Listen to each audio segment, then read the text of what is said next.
I was fortunate to be on the ground for the first ball. It was really special. Meet Joel Morrison, the Executive General Manager of Events and Operations at Cricket Australia. I'm a massive introvert. I was desperately trying to leave the Northern Territory to get to Melbourne to sort of chase a career, just say yes and give it a go. And it's very easy to look at sort of any scope of work and go, it doesn't seem sexy, or I'm not sure that would be all that enjoyable. But for me, I at least knew enough at that stage to know just if you start work and you get an opportunity, you'll get to know people that'll lead to other opportunities. So just find ways to say yes when you're doing work you wouldn't necessarily think would be the work you want to do forever, because it's a great way to learn new skills and meet new people. Hello and welcome to the SportsGrad podcast, the ultimate guide to make it in the sports industry. Brought to you by Deakin University, home to the world's #1 sports science school. My name is Reuben Williams. I'm the founder of SportsGrad, where we have helped people land 785 roles in sport.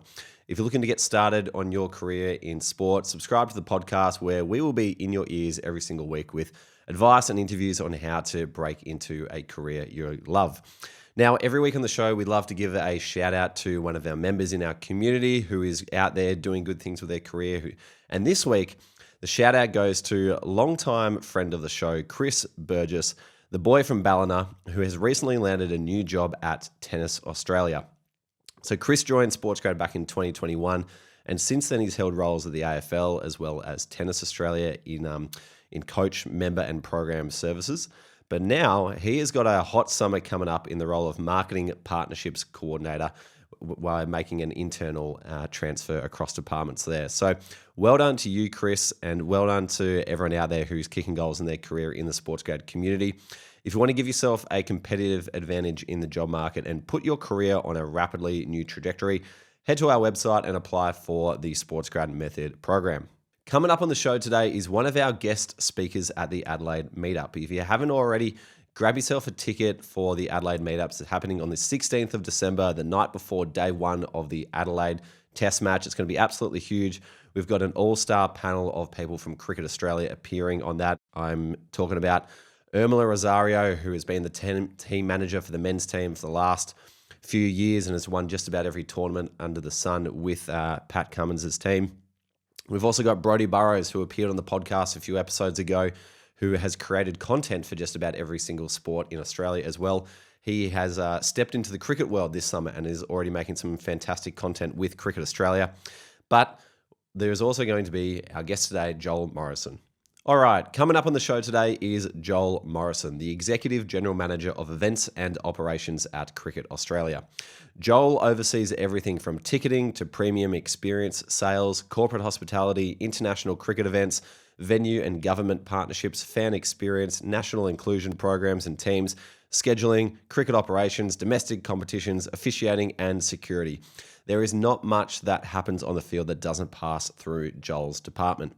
But prior to Joel's current role as general manager, his leadership experience began early, where he was the acting head of the Big Bash Leagues before becoming CEO of Northern Territory Cricket at just 29 years old. In this chat, we covered Joel's career journey, how he broke into the AFL as his first full-time job, moving his life from Darwin to Melbourne for more opportunities, and then back to Darwin to become a CEO. And Joel also goes into depth on his development as a person and a professional and the experiences that shaped the leader he has become today. If you want to meet Joel and hear more from him, he's going to be at the Adelaide Meetup on December 16, the night before day one. So get along for that if you're in town. And also stick around for the end of the episode to find out why, without Joel, SportsGrad simply wouldn't exist. You might need a few tissues for this.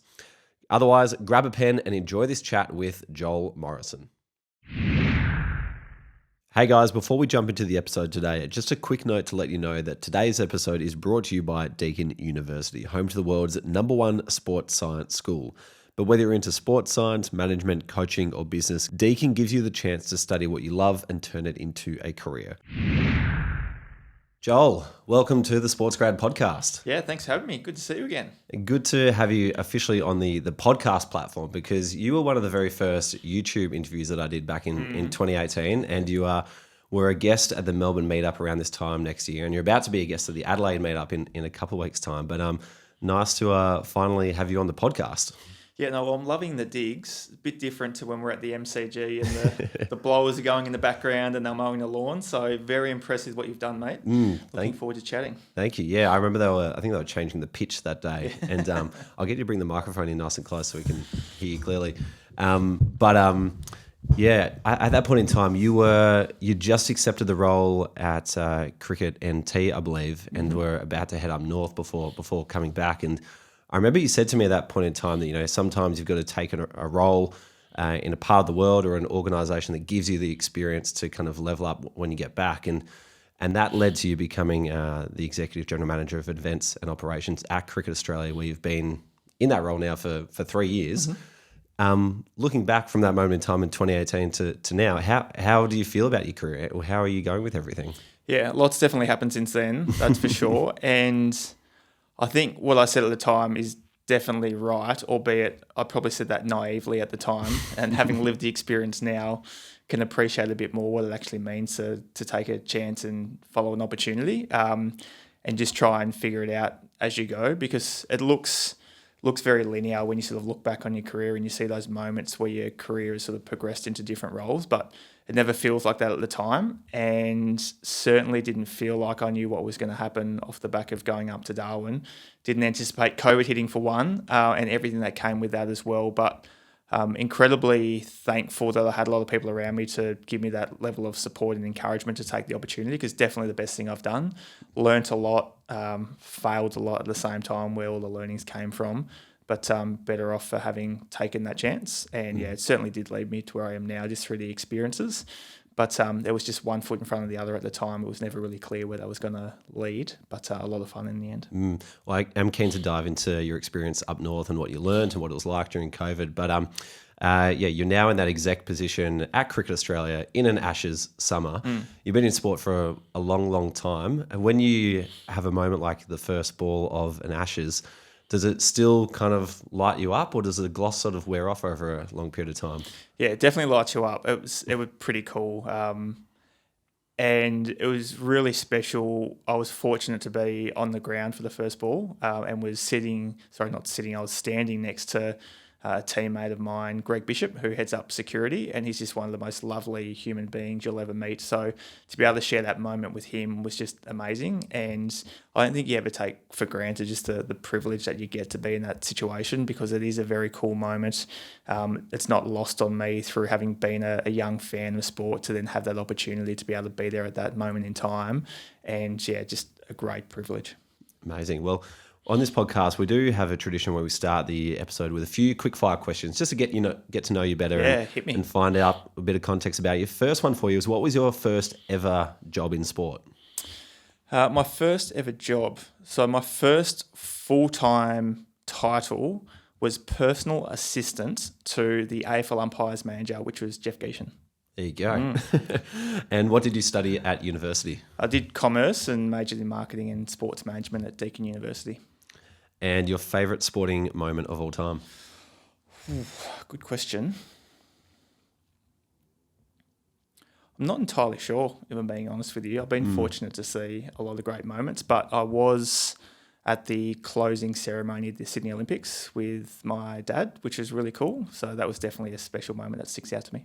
That's very cool. So did Kylie Minogue perform at that? Yeah, I believe so. Yeah. And I've still got, there was this foam esky with all these goodies that were put inside the box for every single person who attended and was on all the seats. So I've still got that somewhere in storage as well with all the stickers and the memorabilia. So yeah, pretty cool, iconic moment for Australia. That's very cool. Well, Kylie Minogue is a fellow alumni of Camberwell High School, where I attended school. Nice, so yeah. We didn't have any football players come out of Camberwell High. Like, there weren't too many notable people, but we had Kylie Minogue. So I felt like that trumped. And two everything. Great people in front of a microphone, right? Exactly, so, yeah. Exactly right. So whenever I'd get detention, would sit out front of the principal's office. There'd be a photo of Kylie, and I'd be like, one day I want to get my photo up on that wall next to Kylie.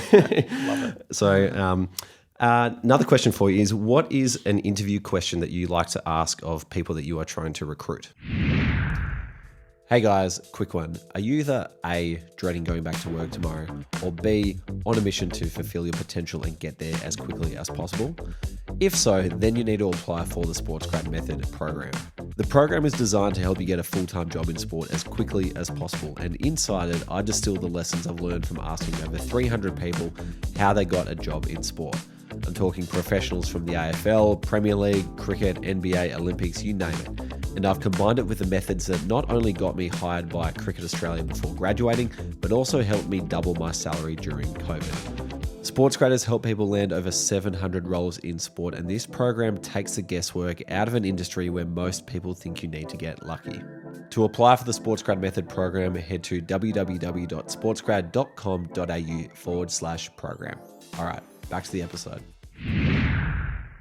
I'd like to try and delve into what makes people tick. So the one that sticks out to me, which I've definitely stole, I think, from Ben Crow, was the Triple H question, which asked someone to talk to a highlight, a hardship, and a hero.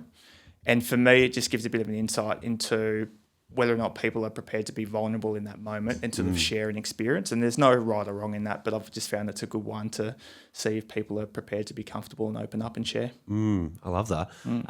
Were there any sort of like memorable answers that you received off the back of that question? I think the memorable thing from the question would be people's reaction. So not necessarily what they said, but people prepared to go deep and share some things that have actually brought them to tears, which I think is amazing and a strength of an individual when you're in that moment where you know you're having a conversation and you are getting judged in relation to trying to take on a particular role you would like. So people having the courage to sort of lean in and share their emotions, I think, is really powerful. I agree. And I love that this is a question that you use to filter through people. Have there been moments where you've hired someone, I guess, with this question in mind? It's contributed to a bunch of other factors as well, but it's shown up when they've actually been on the job and you're like, oh, right, I'm glad I asked this question because in this moment right now, it's actually helped them be the person that our organisation needs. Yeah, there's no perfect for it. So that has been the case for some people. For other people, it didn't necessarily mean that they ended up being the right person for the job per se, but it's probably as close as I've been able to get some insights with people who you've only met briefly and you've spoken to for maybe 30 minutes or 45 minutes to try and understand who they are and what makes them tick. So I think that's the most important thing. And like anything, you can't judge a book by its cover. You can't fully understand someone in an hour conversation. So whether or not that holds true is always a big question mark, but it's definitely given some good insights for sure. Well, I'm sure people listening to this will probably add it to their bank of practice questions to prepare for. And a book or podcast that's helped you in your job? Lots. Podcast, one that really stood out to me, and I think we might have even spoken about this as well, is 10,000 No's by Matthew Del Negro. Okay. Maybe it was someone else I was speaking to, but I feel like that hit me at the right time when I was up in the Northern Territory and dealing with a whole host of challenges. And effectively, for him, he started that podcast around being an actor. You're just faced with constant rejection.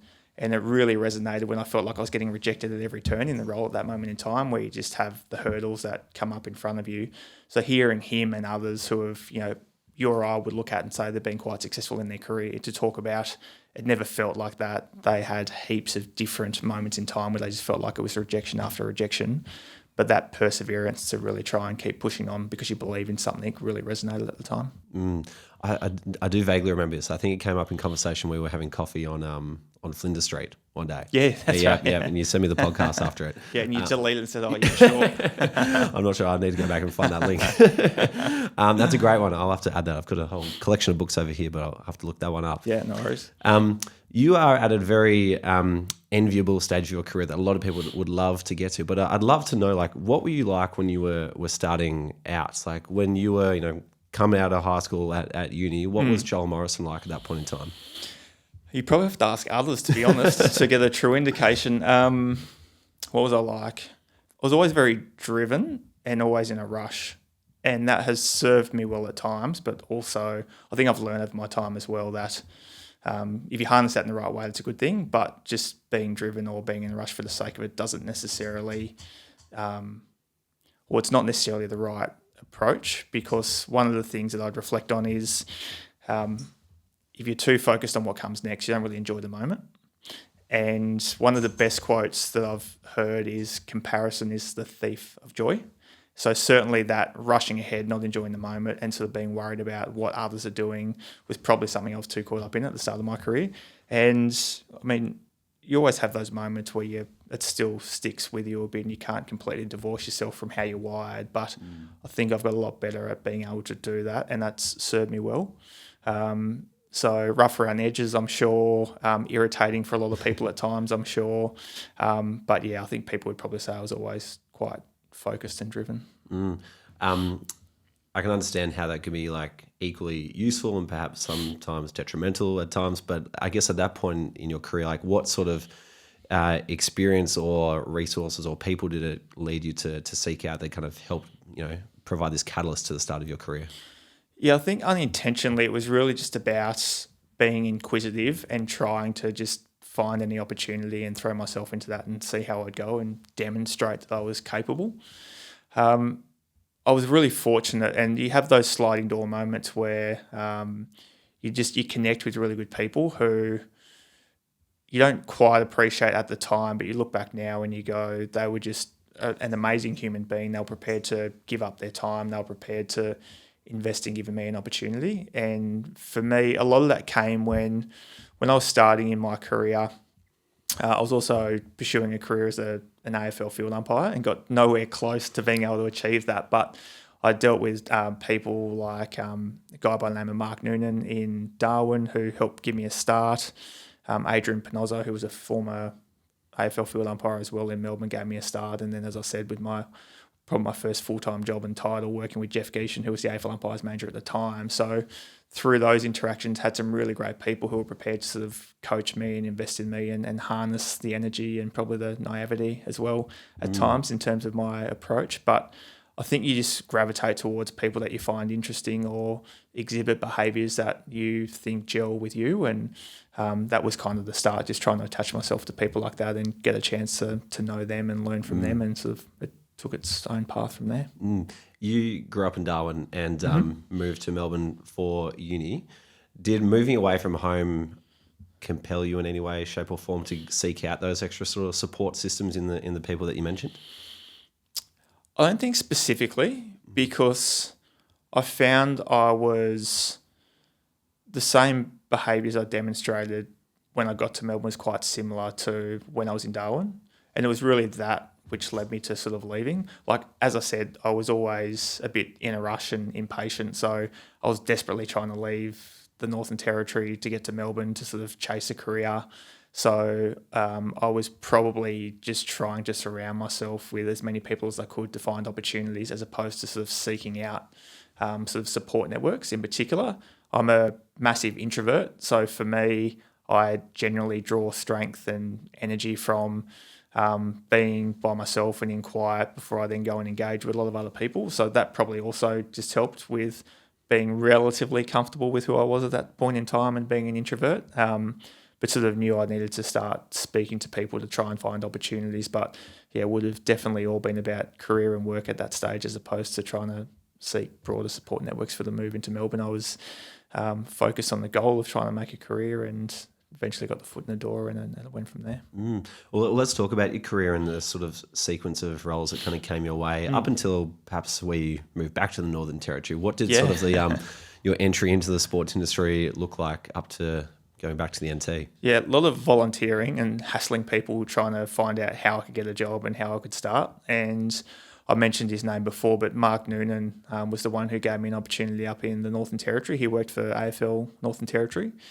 And I just started working with him in a volunteer capacity because I was interested in just trying to learn and help out. And that eventually led to some casual work. And I effectively did a year working full-time with AFL Northern Territory, sort of on a casual wage, just getting an opportunity to walk across like every element of the business. And really that was probably because I was just pestering people, not to say that that's a good thing to do, just to try and find extra opportunities. But I guess part of the reflection now would be AFL Northern Territory at the time was quite a small organisation. So for them, having people who were prepared to just get involved and help was advantageous for them. And I was fortunate that I'd built a relationship with enough people that were prepared to pay me for that as well.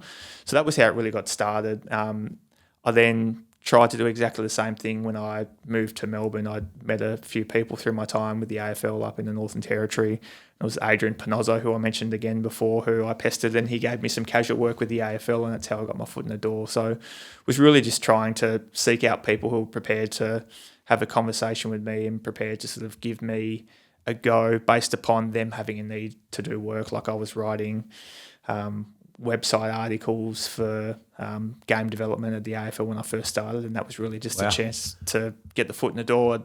I kind of enjoyed it, but it wasn't like I was trying to become a writer or anything like that, but that was a job that gave me an opportunity at the time, so I just tried to follow the opportunity. I didn't know that about you. I know you'd done just about every other job in sport, but writing was one I didn't know. But it kind of reminds me of Max Abbott, general manager of the Melbourne Stars. One of his first jobs was ghostwriting for David Warner's website. Yeah, right. So, you might have to share notes with definitely with Max. Okay, so you break into the AFL. How does your career kind of go from there? Again, like if you look at my resume or anyone's resume, it looks quite linear. You get a job, you work hard, you get another job, but it never feels like that at the time. You're just seeking out opportunities, really. And for me, that was largely around where was I interested in areas of the business and how could I get to know people to try and learn more about that. So I don't think I was actively aware of I was seeking out specific opportunities. I was more finding an area of interest and trying to get to know people and see if there was an opportunity for me to get to know a bit more about what they were doing or get involved in the work that they were doing. So that's what sort of led to the full-time opportunities in working in the game development department at the AFL. While I was there, I had a big interest in trying to get involved in football operations because I found that fascinating. That's what led to the full-time role with Jeff at the time in the AFL umpiring department, which then led to having an interest in broad areas of football, which led to another opportunity. So it was really just being inquisitive and trying to follow those opportunities. And I think part of the reflection would be for me that just be open-minded to an opportunity, find ways at that point in time to just say yes and give it a go because you'll most likely not be clear on what you want to do from a work point of view. And it's very easy to look at sort of any scope of work and go, oh, it doesn't seem sexy, or I'm not sure that would be all that enjoyable. But for me, I at least knew enough at that stage to know just if you start work and you get an opportunity, you'll get to know people that'll lead to other opportunities. So just find ways to say yes when you're doing work you wouldn't necessarily think would be the work you want to do forever, because it's a great way to learn new skills and meet new people. Yeah, I think people underappreciate the fact that, at that age in your early 20s, you're still trying to figure out your career direction as well. And I like to remind people that finding career direction is really just collecting a whole lot of data and then synthesizing it to find the thing that you enjoy most. But interesting you say that you went around the business at the AFL to kind of understand the lay of the land to help you direct your career from there. Because when I got to Cricket Australia, I'd also just finished like a double degree in exercise science. So I went and knocked on the door of Alex Contouris and to try and find about, sports science careers. And Antonia Beggs had just started as well. And so I asked her about fan engagement. And then Ben Amafio gave me 15 minutes to learn about the commercial, and Nick Hockley as well. And I was like, wow, there's all these amazing people at your disposal. So cool to see that, at a similar stage of your career, you were just like putting the feelers out there to be like, what next? Definitely. I think that's like the great opportunity when you get a role or get exposure to that type of environment is more often than not, if people have time, they'll try and help you if they can. So when you're in that environment, you've got a whole host of people that you've got an immediate connection with because you've started a role, you might be younger in your career and you're eager to learn. So a lot of people are generally going to give you time to at least have a conversation. Whether they'll follow up with another conversation is another thing, but at least if you get that snippet of information, I think your analogy is a great one that ultimately you try and take in as much as you can because it gives you an opportunity to learn more. And when you're starting your career, you might think you're clear on what you want to do or the areas that you work, but it's not until you get broader experiences or you get to speak to a whole host of other people where it sort of opens your horizons a bit more. And that was one of the things that started to happen around that stage of my career at the AFL as well, was getting an insight to, well, I loved working in football and I loved working in the football department, but maybe I should start trying to learn a bit more and get other skill sets, because I sort of saw that some people come to the end of their career and they'd specialised in one particular area, and there's obviously nothing wrong with that. But observed at the same time that people who had different roles and worked in different areas of the business were finding other opportunities. So for me, that was a moment where I crystallized, okay, well, why don't I try and broaden my skill sets to sort of see if I can become more of what I would now say is a generalist as opposed to knowing it at the time. And that kind of started the journey of self-discovery to learn more skill sets, which I think is a good thing because you can always specialize at a point in time. But if you broaden your horizons, build skill sets, it sort of gives you more of an indication of different areas that you might want to work in that you otherwise wouldn't have realized. What did the development of those skill sets look like? Was it reading books, talking to people, taking courses? How did you go about that? Yeah, it was all of those things because really at that stage you're throwing darts up against a dartboard and hoping they stick. You don't really know what you're doing. You just know trying to diversify the work you're doing, where you're working, who you're speaking with is different. So that was probably the main focus for me. It's what led to working at Cricket Australia when the Big Bash League started, because for me that was different in terms of working in a different sport, cricket, international sport relative to AFL domestic sport. So for me that was enough of a point of difference to be appealing at that point in time.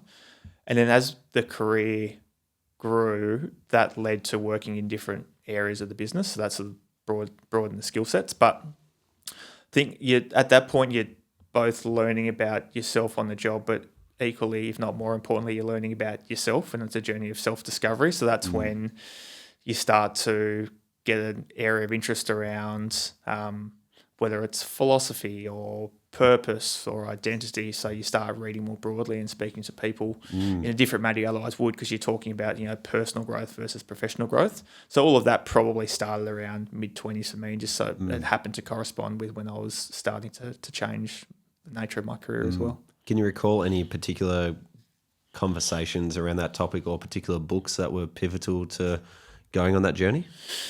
In terms of moments and conversations, I don't think there was any particular moment that really stood out, other than probably just a sense of feeling at a time where you're young, you've started your career, you think you're really cool because you've got a job at the AFL, you start to build an ego, you probably become a bit of an arsehole as a result of that. I'm sure I did that, no doubt about that. I can't imagine that. And you start to see people observe that and sort of knock you into shape a little bit in a good way around, you're a person, you have a job, you have a cool job, but that doesn't make you better than anyone else necessarily. So, treat others like you'd like to be treated. So there's probably a few of those moments that was a bit of a wake-up call around behaviour and how you hold yourself. And then some of the things that really stood out to me was really around the NT experience in particular, the CEO's role there, because there's a whole host of different challenges I faced at the time, and was lucky I had a lot of people supporting me at that time, but was just desperate to try and find like any material I could around how do I get through adversity. And that really started to solidify the journey around self-discovery. So books like The Obstacle is the Way, in particular Ryan Holiday, Simon Sinek, Start With Why, Leaders Eat Last. So as it turns out, a lot of books on Stoic philosophy, which I wouldn't have necessarily put together. And then I think really the deep dive into the sense of purpose really resonated. And I'm personally, like, what I use as a bit of an anchor point is around if you're able to be really clear on who you are as a person and what makes you tick, and being able to look yourself in the mirror and be comfortable and you've got a good sense of identity, like it's a really good anchor. And then a good sense of purpose, what drives you, what motivates you. If you got those two things right, it sort of generally leads to a sense of fulfillment. And so probably that's been my reflection over time, and now understanding that a bit more, being clear on identity, purpose, and that's become good guiding principles. But that just took, a decade of self-reflection and learning to try and figure it out, and it makes sense to me now, but didn't make sense at the time. If you don't mind me asking, like, what were some of those motivating drivers for you and what you do? Yeah, I think at that stage I would have been driven by, I want a cool career in sport. I want the title. I want to try and become CEO. I want to earn money. So all things that are, people would look for, like external validation as opposed to sort of intrinsic motivation. So for me now, purpose, what I've found in terms of the work that I do that I really enjoy is ultimately just trying to create a positive impact in whatever I do and helping people be the best they can be. I've found if whatever role I'm doing or if I'm involved in working with others, helping people outside of work, personal life, whatever that may be, if I feel like I'm able to make a positive impact and helping other people be better if they want that help, then that's what really drives me and motivates me. So the good thing is that you can find that across a whole number of different industries or careers in terms of work. But I also do love sport as well. So being able to do that in the sporting environment is what sort of really makes me tick. Does that play into who you bring into your team as well? You mentioned the Triple H question that you asked. Yep. Are there any questions around this sort of why and purpose that you bring into it? Yes, but I think it's more. I now have a greater sense of getting to know the person first, building a relationship, and then focusing on how you get better when it comes to the work that you're doing. So I've also learned over time that trying to be really inquisitive and getting to know people and understand what drives them, what motivates them, what makes them tick and how they behave is really important to delve into, because you might experience someone who's working in your team that is going about things in a way that doesn't really resonate with your values, and you might be able to make a really superficial judgment about who they are, but until you understand what they're going through, why that is the case, you don't really know whether or not there's things under the surface that you just wouldn't be aware of. So I think it's helped me really solidify and just make sure as a starting point you really get to know the person first, really work on the relationship. And if you do those things and then from a work point of view it doesn't work out, well, you've given yourself every opportunity to try and understand the person and get the best out of them. And sometimes it just doesn't work out. So if it doesn't work out, it ultimately doesn't work out. But if you've been able to at least, again, look yourself in the mirror and say you've done the work and you've tried everything you can, that genuinely leads to building really good teams of really good people. But it takes all types as well. Like you can't just get the same prototype. You need to make sure you've got people with different ideas and different thinking and different ways of working. So, Well, good on you for looking inward, because some people never get there and you can see it. Yeah, that's true. Yep. But before we go deeper into your time at Cricket Northern Territory, I wanted to talk about your time in the Big Bash, where you were the commercial and operations manager and then the 2IC after that, second in charge of the Big Bash. And I recall you saying to me at one point in time that one of the things that you did that was very valuable for the entire league, but also for yourself, was have an incredible understanding of every commercial contract. Yeah. And I think this comes back to what you were saying before around like upskilling and finding different ways to diversify yourself. But I believe the big, the teams didn't want to read through every single commercial contract, so instead they would just come to Joel, who at the time was a real life version of ChatGPT. Hey, can you summarize this for me and tell me what I can and can't do? Can you tell us about that experience and your upskilling of sport law and adding value to the league? Yeah, I think the conversation we had at the time was the notion of being a trusted advisor to people, which I took as a massive compliment, because again, like now with hindsight, sort of knowing what sort of drives me around purpose, it ticks that box right in terms of being able to help people and make positive impact. I think it really just came from being inquisitive, wanting to do the best job that I possibly could, and therefore just going about understanding the rules and regulations, the contracts, because I was asked to oversee those areas. So I wanted to ensure I knew and understood everything that I possibly could in those areas. And you're right, you sort of learn over time that, particularly if, say, you're dealing with club CEOs, they have such a diverse portfolio and they're dealing with a myriad of different competing priorities. So their ability to spend time diving into the depths of contracting rules 101 or sub-clauses in player contracts is not going to be the same as mine at the time, where that was my role and I was asked to be the functional expert in that space. But it did just help with that inquisitive nature of being able to build as much knowledge and information as possible. And you hear people say knowledge is power, and it's true. The more you try and learn, the more sort of tools you have in your toolkit to help people in any moment in time. So I found that to just be really beneficial around, if I was asked to oversee a particular area, I'd do everything I could to get up to speed on the documentation that was there. If I didn't know, go and seek out people like qualified legal practitioners as opposed to bush lawyer who doesn't have a legal degree. And then again, just being inquisitive around how that works. And largely that came about because I was interested and fascinated with those areas. So it's not as though it was a case of me just being prepared to go and read like through a dictionary for the sake of reading through a dictionary, but it all was because I had an area of interest and was asked to do that role and wanted to do the role as best I could. And I think that the benefit of that over time was just sort of learning. The more you can sort of take in, the more experience you have, the more knowledge you seek, the more you've got to draw on from, and the better you're able to build up trusting relationships with people. Yeah, and the more indispensable you come as well. Like if Joel goes, who's going to tell us what to do with our contract? Yeah, but I mean, the reality of that as well, right, is like people do make a massive difference and impact, and it'd be silly to say that they don't. But I've always been a really big believer as well that you leave a role, you go to another role, someone is going to come in and be able to do the job. It'll be a different job. It might not be the same sort of connection in terms of the person, but so I will, give that qualifier that I'm not special in that regard, but I think ultimately being aware of that's important. But the way you build relationships, the way you connect with people makes a difference.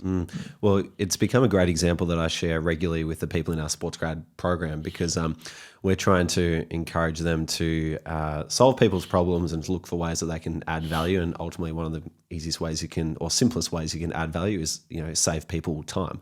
And the way that you've been able to kind of distill all this information so that someone can get an answer in a 1 minute conversation rather than 15 minutes scrolling through a document is incredibly useful. And so it actually inspired a LinkedIn series by one of our guys called Tom Blazic. He's up in Brisbane.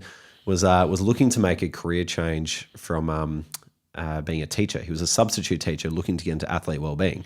And so what he did was he read a journal article each week on a different topic of athlete wellbeing. Mm-hmm. It was about 20 pages long, and he would then summarize it into like a 1 minute post. Yeah, right. Every single week it'd be like, he'd come up with a new post saying like, hey, each week I read a journal article so that you don't have to. And just like played into that notion of like, how can I save people time? But and it went gangbusters from that, and now he's working at UQ Sport in an athlete wellbeing role. But with that in mind, like, and from what you see across the people that you manage and the different roles in sport, what do you think are some of the ways that people could save people in the sports industry time? Like, what's like the bottom 10% of job descriptions that are perhaps getting overlooked or left last? Yeah, I'll answer it in a slightly different way, and again, it's just the accumulation of things over time. But I was listening to Barack Obama speak on one occasion, and something he said really resonated and I think answers that question, which is 98% of people in this world will be able to really clearly articulate what the problem is in any particular circumstance. It's the rare 2% who actually help you find the solution. And I think that's probably the key frame that I really have front of mind and would encourage others to is it's easy to point out what's not working. It's easy to say, here is exactly why things went wrong. But when you're in a position where you're leading teams or you're making decisions, it is actually quite rare that people come to you and help you identify solutions. So I think that having a mindset of no matter what the circumstances are, how can you find a path forward? What are things you might consider as options to solve problems as opposed to just articulate problems? So if you take that to the frame to any job that you're doing, whether it's an entry-level job or whether you're doing a senior job, that's probably the bottom 10% of the PD for anyone is all the accumulation of these little things that are difficult, but seeing that as an opportunity to say, well, if I delve into that space and I take the framing as how can I help solve problems as opposed to dealing with problems or articulating problems, I think that's probably a good mindset to adopt. Yeah, well, to borrow another line, I heard someone say the easiest way to stand out is do things that other people aren't prepared to do. And if only 2% of people are providing a solution, then seems like a good way to go about it. Yeah, definitely. The role as CEO of Cricket Northern Territory, how did it come about and what was the interview process like from your point of view? It came about through rejection because initially I was acting in the role as head of Big Bash Leagues for about 6 months. And went into the interview process for that role trying to land that permanently, and despite all the best work that was done by people sort of setting my expectations in check around what was being looked for at the time, and I knew in my heart of hearts that I didn't fit the bill of what they were after. I still took it incredibly personally when I missed out on the job, which is just natural. But it really led to a series of conversations where I was fortunate to have some great support of a lot of good people at Cricket Australia, and particularly Anthony Everard at the time, who has become a great friend of mine. He was my boss at the time. He got promoted onto the executive, so that left the vacancy.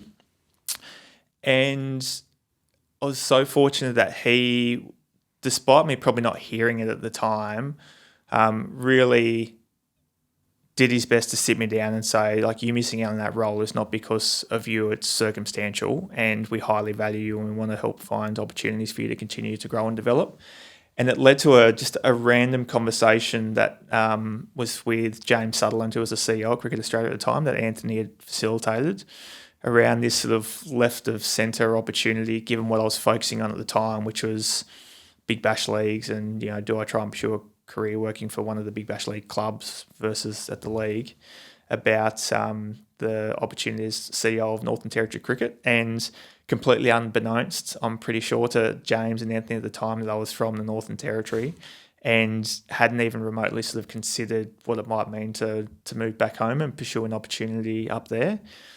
And Anthony was really big at saying at the time that, like, dive into the opportunity and understand more about that. And James was exactly the same, and think through, if you pursue this opportunity and you're fortunate enough to get the job, everything you'll learn around working with a board, leading a team, being responsible for setting strategic direction. Your peers become the CEOs of Cricket Australia and the State and Territory Association, so you're sort of learning from your peers and contributing to the national strategy, with things that, when I was able to stop and sit in that opportunity, really led me to understand that would be an amazing opportunity. In the cricket environment at that time, like left to centre in terms of smallest of the organisations in the cricket ecosystem, no professional teams, no major ongoing elite level events, but all the same experience in terms of the role of a CEO. It's just the size, scale and the profile of that opportunity relative to others was just different. So I threw my hat in the ring to give it a go, and was fortunate enough to get the opportunity. And again, what helped me get that was I had people like James and Anthony who were prepared to vouch for me, with the chair and the board of NT Cricket, saying this is a younger person who is still developing, but we think they've got great potential. So with the right support and guidance, then you're probably going to get someone who's going to do a really good job, but sort of go in eyes wide open that they're sort of learning and growing. And thanks to Bruce Walker and the board at the time, they were prepared to give me a go, and certainly was learning on the job and made plenty of mistakes, but had a lot of people who were aware of that around me and there to support. How old were you at this point in time? Good question. I think I was 29 from memory. Yep. Yeah. So just prior to 30. Yeah, which is that youngest CEO in Australian cricket state and territory history? Maybe, yeah. Not entirely sure. Haven't studied the history books, but yeah, but it could have been. Yep. Yeah. And you're thrown straight into the deep end in a territory that's got its own challenges, operates on a different schedule, and then COVID comes along. What was sort of the array of I guess challenges that you were fronted with up there? Yeah, it was really interesting because I'd faced a whole host of challenges even before getting to COVID. So I started March 2018.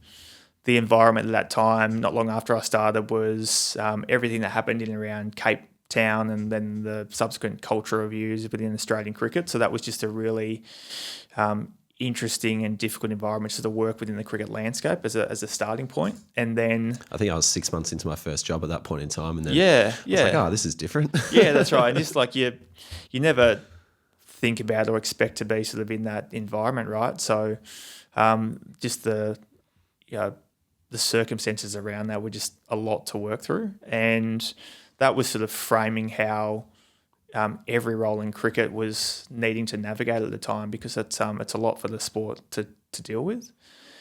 And then specifically in the Northern Territory, the organisation was going through like significant transition period, and there are a lot of challenges around. Ultimately, a lot of staff decided to part ways with the organisation, needed to build a new team, needed to sort of reset what the organisation was focusing on and what was going to be important for future growth. So made a lot of mistakes with all of that, learned very quickly on the job in relation to how to manage and work with people effectively. I think I probably would say that I came in with all the theory and little of the practical application, and it turns out that there is a reason why practical application and theory is different, because theory holds true until you have a whole host of variables. So I've made a lot of mistakes and learnt along the way in terms of how to sort of lead and guide an organisation. But again, very fortunate, a lot of good people around me. But also, where do you get CEO experience unless you actually do the CEO job? Yeah, well, and that was all part of it, right? And like again, I was going into an environment where people knew and understood that I was coming ultimately from like a mid-level management role into a CEO role, which is quite a big step up. So they knew I was going to be green. They knew I wasn't going to be fully formed and developed. So they were prepared to invest in me and give me that support. So that was a critical factor. But I guess fast forward 12, 18 months through that period, and we sort of turned the organisation around. We'd gone through seeking to change the governance and the constitution of the organisation. We'd built a new team. We'd had great momentum. We had just started what is now the top end T20 series, where you've got Big Bash teams playing and overseas teams playing in the middle of winter, taking advantage of the off-season up there.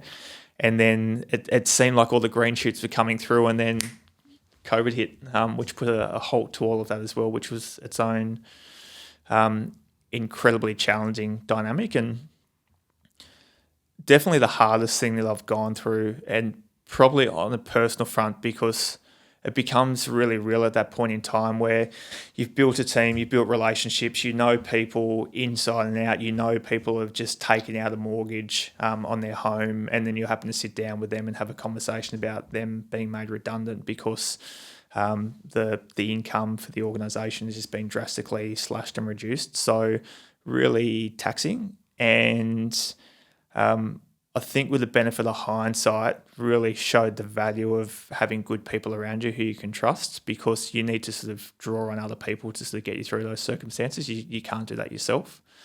And the learning would probably be as well that if you're honest with people, you do the best you can to communicate what's happening. You're vulnerable in terms of sharing that you don't have the answers, but you're going to work through that with people together.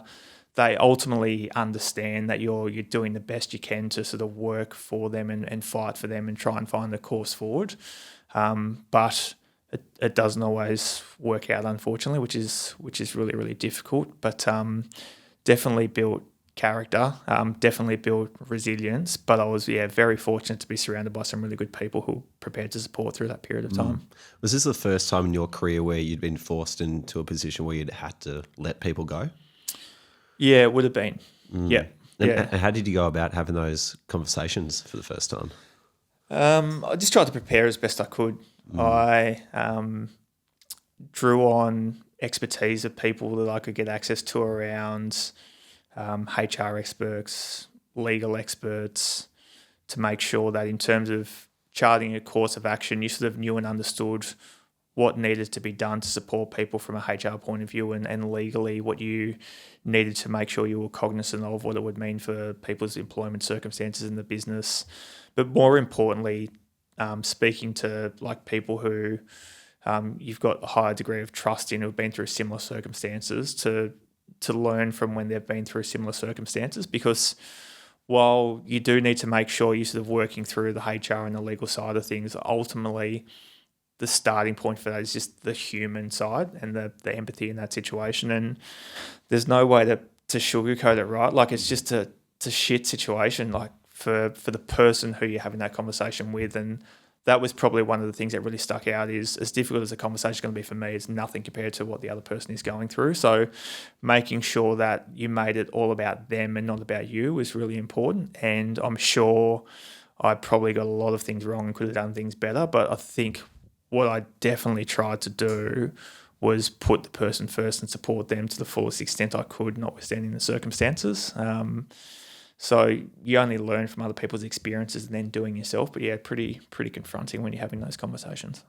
Yeah, I mean, I've been through similar situations and fumbled my way through it, and there's no easy way to get it right the first time. And we have a lot of young professionals who listen to this podcast who, if they haven't had to lead a difficult conversation, they probably will pretty soon. So to get your perspective on that in probably the most trying of circumstances, with a lot at stake, particularly for the people you're talking to, is valuable intel for anyone listening. So thank you for sharing that. Yeah, of course.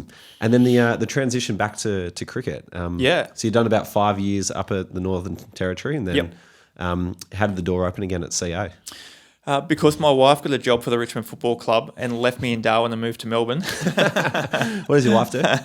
She's the high performance manager for the Richmond Football Club women's program. Awesome.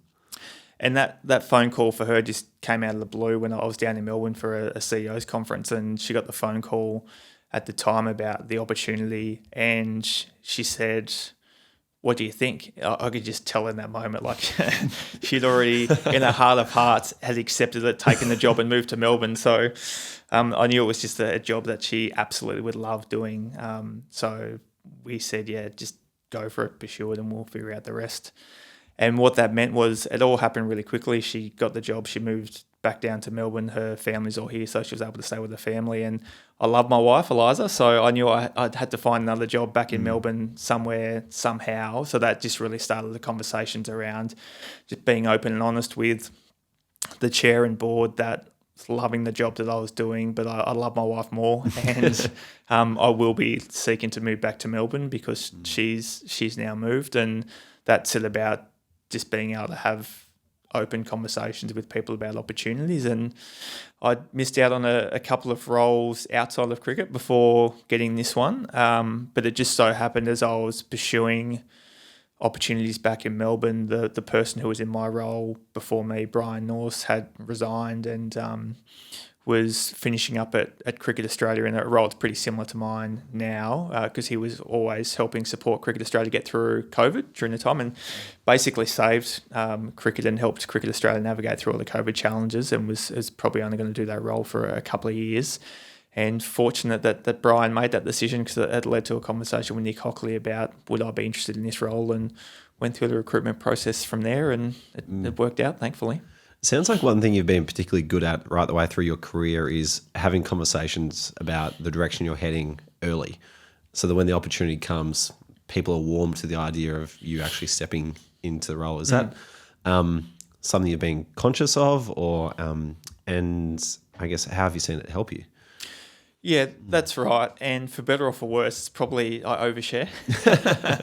So Me too, don't worry. Yeah, it's just how I'm wired. But I've always found that if you're honest, you're transparent, and you provide context for any particular circumstance, you can't go too far wrong. And people on balance probably prefer that you're honest and you let them in on things early as opposed to finding out late. It's not to say I've always done that. Like, I've got that wrong before. I've held information back and learnt over time that sort of being forthright and honest is the better way to go. And as I've got more comfortable with who I am and how I operate and how I'm wired, I've generally just tried to communicate as best I can and let people in on where I'm at and what I'm thinking. And ultimately, it's healthy, right? And the longer you go in your career, where you become a bit more comfortable and you get surrounded by really good people, the more you realise that, say, talking about career opportunities and career development is just incredibly healthy. And if you've just started a role and you're thinking about what comes next, like, that's completely okay, because it's natural that people are thinking about how do they continue to grow and develop if that's what they would like to do. If people are really comfortable in their role and want to do the same job for 10 years, and that's okay as well. There's no absolute right or wrong, but communications is the key. And it sounds like, when you have been honest, that people have been more than willing to help you. And I have this conversation with people regularly who are nervous about telling their current employer that they're moving on or looking for another opportunity. But I think if people genuinely want what's best for you, they will be supportive of that. And it sounds like, by being honest with Anthony Everard at the time around your disappointment of missing out, that led to support that took you to the Northern Territory and vice versa back to Cricket Australia. So I think there's a great lesson in sharing really what your self-interests are and allowing the people around you to support that. Yeah, I agree. The qualification I would give, though, is the environment's really important and the relationships that you have, because if you're in an environment you're not sure of, or you haven't sort of been able to develop a relationship with someone to know what makes them tick and how they're wired and what's important to them, you can unintentionally stumble into the wrong conversation, which can have the opposite effect. So understanding who you have in that conversation with, the level of trust and respect you've been able to build up, and being aware of the environment is really important. But also I would say finding that environment and finding like-minded people is probably a good filter as well for what you're trying to do and find opportunities with work in your career. Speaking of environment, when you left Cricket Australia, that was around the ball tampering incident. A lot was made of the culture at that point in time that led to the culture review. And that Cricket Australia went through everything it went through. COVID happens, a lot of turnover involved, and then you step back into Cricket Australia. What were the differences that you noticed about the organisation between those 2 points in time? Yeah, I wouldn't draw a straight line to that moment and to now, because you think about like even COVID, right, as an example, is such a big shock for anyone, let alone an organisation, to go through. So there was a lot of similar aspects. There were a lot of things fundamentally different. Same office building, same location in East Melbourne, a lot of similar people, but a lot of difference in terms of ways of working. So the organisation had adopted remote working versus everyone used to work in the office. People who were working there and had worked through COVID had gone through completely different experiences compared to what I had. So a lot of similarities in terms of the scope of work, but the differences, I'd say, just the experiences that everyone had been through. And like anything in life, you go through trying times. It can leave scars. It can also lead to a lot of growth. So probably just being conscious and aware of those different experiences that people had relative to mine was the biggest thing that I would have observed when I walked back into the organisation. Well, I know, having got more involved with Cricket Australia down the track, and Alison Robinson, who was head of HR at the time, and hearing a lot about the work that they were doing to become an employer of choice and how good it was to be there at that point in time. It sounds like the organisation has is in a great spot, which is awesome to see. And, and probably leads to the fact that you got record crowds every single summer, it seems like. Yeah, and for me, ultimately, from a business point of view, if you've got great people, you've got great processes and a great strategy, like those three elements come together, serve you pretty well. It doesn't mean that you get everything right and you don't learn, or things do fall your way. But I think genuinely, if you're trying to do the right thing by people and you build the right environments and you're really clear on the direction you're going and why, and the sense of purpose, like those ingredients play a really important factor in trying to get good results. Speaking of the cricket, first Test match in Perth was amazing from an Australian fan point of view. Yeah. But what were some of the realities from an organisation or a business point of view in terms of the costs or loss of revenue that a 2-day Test match has on Cricket Australia? Yeah, well, I guess first and foremost, the whole event and the cricket itself was just unbelievable. So just highly engaging, and I think that the Test match just had absolutely everything, notwithstanding the 2 days, and just a generational innings from Travis Head, which is really cool. But I think when you're looking at any event, whether it's that one or any others, like you're ultimately thinking through the lens of a fan, and fans want to be able to get the best possible contest for as long as possible and see as much cricket, because you love seeing your heroes go about it and do their thing. So you want the Test to go for as long as they can for the fans, if nothing less. And there are definitely commercial impacts in terms of, generally speaking, Test matches don't go shorter than 3 days, and you definitely build around 3 or 4 day Test matches, and if it finishes shorter than that, it definitely does have commercial impacts for all people involved. So that's always disappointing when the experience of the game and the fans also doesn't translate to the same outcomes from a commercial point of view. But the great thing about Test cricket is it is unpredictable and you don't know what is going to happen. So it's a rare occasion that is going to happen. But I think everyone sort of walks away who was involved in the match knowing that they witnessed a pretty compelling event, and it was an amazing experience. And having said that, you'd definitely like to see the remainder of the test go a little bit longer. This might be more of a question for the commercial team, but what are some of the conversations that need to be had at a higher level with regards to the ramifications of 3 days of no cricket? Yeah, things that you would expect around when you've pre-sold tickets or corporate hospitality, there's refunds for those elements. So ultimately, when the tests go shorter, it impacts revenue that's ultimately foregone. Yep. And for Brisbane as well, like what can we expect? And from a fan point of view, that perhaps Cricket Australia is looking to raise a bar on from a experience level that hasn't been done before.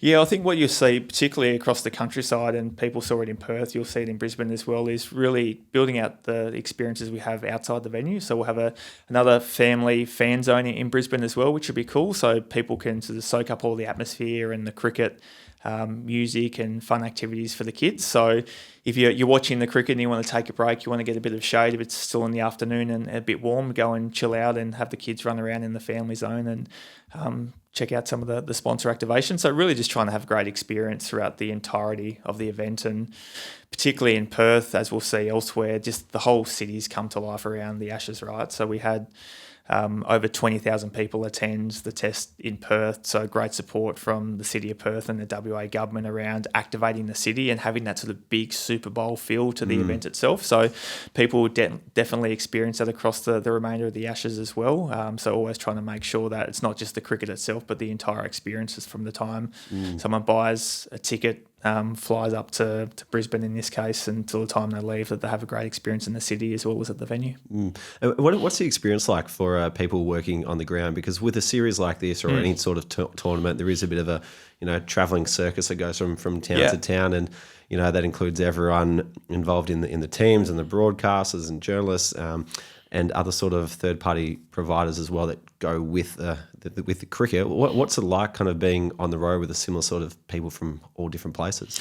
Yeah, it can feel like one big family because you're experiencing similar things, like, as you know better than anyone, long hours, extreme weather, high stress, time pressures. So having other people around you who are living a similar experience can be quite cathartic, if nothing else, and you sort of build the common bonds and relationships built around similar experiences. So it's quite a nice feeling that when you're all in that together, you're able to help play a small part in amazing events that ultimately change people's lives, whether that's the players on the field who just elevate themselves to another level in their career, whether that's a young boy or girl going to their first Test cricket experience with their family and sort of falling in love with the game.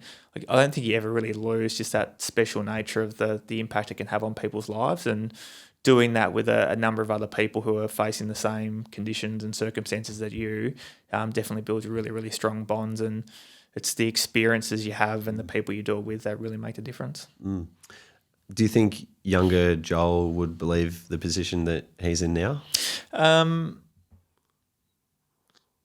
Maybe, maybe not. I think when I was a young kid and falling in love with cricket and sport, definitely not.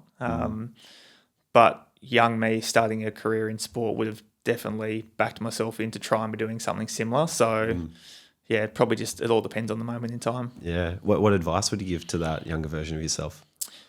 Don't rush and enjoy it more. Yep. Like I said earlier on, just try and don't be worried about what's happening next. Enjoy the experience for what you get now. I'm well aware that for a lot of people, I'm still relatively young. For other people who are watching this will say I'm old, which is fine, and the grey hairs and the white hairs kind of validate that a little bit. But just it happens so quickly, and you just have such amazing experiences, and you meet amazing people, and you'll live those experiences, and it will feel like you've got 50 years ahead of you, and it'll take so long. But you get to this point where I've now been in the industry for 20 odd years, and it feels like a blink of the eye. And I feel so old saying that because that's the advice you always hear growing up, but it's true. So I'd say slow down, enjoy the moment, don't be worried about what comes next because the rest will take care of itself. Do you take many photos when you're on the road with cricket? Not a heap. Yeah, I'm not as good at doing that. I take occasional photos, but I'm more likely to be in the background of other people's photos than at the centre of my own.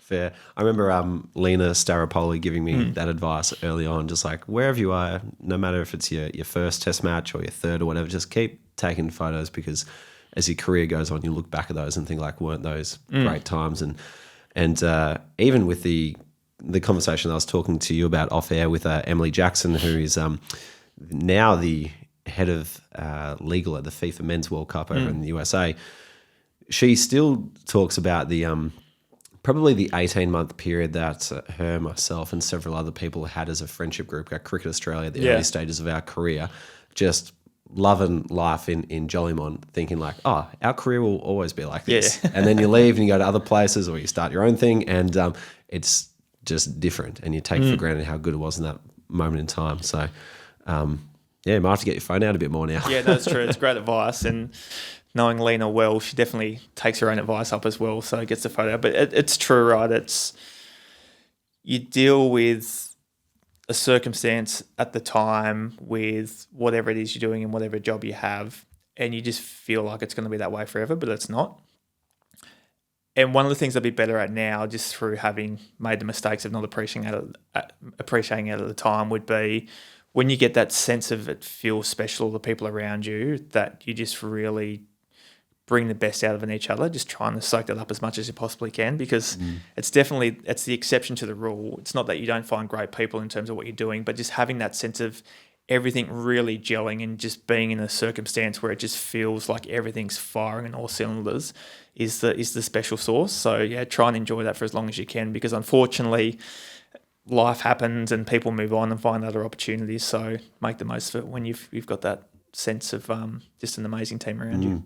Absolutely. Well, before I thank you and wish you well for the rest of the Ashes tour, it would be remiss of me not to mention that you are one of the inspirations for this whole operation. Right. Because people who have followed the podcast for a long time and know my story will have heard your name pop up a lot. And that is because it would have been around this time, 2016, November, October 2016, I go to a sports networking event run by Deakin University and I meet yourself, and I follow you up and we get a coffee, and then about 6 months after that, I think we get another coffee. And then later that year, so we're now at September 2017, and a job comes up at Cricket Australia in the commercial team, and I didn't want to leave anything to chance. I wanted to find out as much as I could about this job, and I thought, who do I know at Cricket Australia? And you were the only contact I had. So thankfully I'd met you a year earlier, but you took the time to say, yep, I'm happy to speak with you, gave me 45 minutes of your time and told me everything there was to know about the role and the manager and how to kind of, be successful appealing to both of those things, and which ultimately helped me get the job and into Cricket Australia, which led to everyone asking me, how did you get a job at Cricket Australia, which led to SportsGrad. So really the short answer is Joel told me what to do. But without your generosity at that point in time, who knows where we'd be. So thank you very much for coming on, and thank you for all that support, which is 9 years ago now, which is crazy. Yeah, that is crazy. No, look, very kind words. Thank you. I've been very fortunate where others have done the same for me, so just paying it forward. But let's be really clear. I remember that as part of the conversation as well, you well and truly had the idea for SportsGrad well developed before I had anything to do with it, and I was but a small part in your journey. Credit to yourself, mate. And yeah, thrilled for you, so proud of what you've achieved, and can't believe that despite vaguely remember giving a lot of dumb advice about all the things you should do, which I'm pretty sure you probably ignored most of that, which is the right thing to do, to see what it's become and the impact you're having on people's lives now is just amazing. So thrilled to be able to go full circle with you on this thing. Hopefully it's a bit more professional than our first crack at it all those years ago, but it's the journey along the way and it's been a lot of fun. So thanks for having me. Certainly less wind in this room, that's for sure. But no, thank you very much. It's very kind. But yeah, we better wrap up before we start needing some tissues. But yeah, thanks for coming on, Joel. No, anytime, mate. Good to see you. Hey guys, quick one. Are you either A, dreading going back to work tomorrow, or B, on a mission to fulfill your potential and get there as quickly as possible? If so, then you need to apply for the SportsGrad Method program. The program is designed to help you get a full-time job in sport as quickly as possible, and inside it, I distill the lessons I've learned from asking over 300 people how they got a job in sport. I'm talking professionals from the AFL, Premier League, cricket, NBA, Olympics, you name it. And I've combined it with the methods that not only got me hired by Cricket Australia before graduating, but also helped me double my salary during COVID. SportsGrad has helped people land over 700 roles in sport, and this program takes the guesswork out of an industry where most people think you need to get lucky.